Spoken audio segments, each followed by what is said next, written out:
DeSantis rips heckler blaming him for Jacksonville shooting.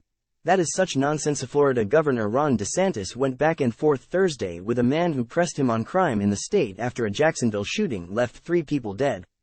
WFOX. Time equals 400 Ms. greater than Florida Governor Ron DeSantis laid into a heckler at a press conference Thursday who attempted to blame him for the recent shooting in Jacksonville in an exchange that lit up social media. "Excuse me. I'm not going to let you accuse me of committing criminal activity," DeSantis said after an activist began trying to link him to the shooting in Jacksonville while mentioning Trayvon Martin, a black teenager killed in Florida in 2012.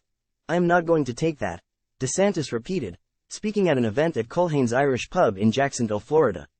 "You want to have a civil conversation, that's one thing," DeSantis said. "To try to say that I'm letting that guy was Baker acted.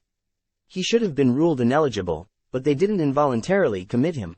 Black DeSantis supporters blast unjust media Biden narrative connecting him to Jacksonville hate crime. The alleged Jacksonville shooter, who killed 3 people last month in what is believed to be a racially motivated attack targeting black people, was briefly held under a state law called the Baker Act in 2017, which says a person can be taken to a receiving facility for involuntary examination during a mental health crisis. No, there is the truth," DeSantis said, as he continued to spar with the heckler. "There is something about the truth.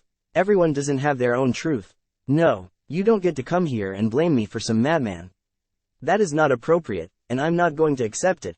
Jacksonville Democrat councilwoman defends DeSantis amid boos at shooting victims' vigil put parties. A scythe heckler continued to shout at DeSantis with criticisms that were inaudible on a video. "Oh, that is such nonsense," DeSantis said after the heckler made a comment that sparked a groan from the crowd. "Click here to get the Fox News app. We've done more to support law enforcement in this state than anybody throughout the United States," DeSantis said. "Our crime rate in Florida is at a 50-year low. We have enacted policies that have allowed people to live in safety." The crowd then stood and applauded the Florida governor and GOP presidential candidate. "The notion that somehow we're not supportive of safety is absurd," DeSantis said. "The My Truth era has hurt discourse in this country and divides us," DeSantis press secretary Brian Griffin posted on social media along with a clip of the exchange. "It's absurd. Ron DeSantis says exactly what we need to confront this. There's only the truth."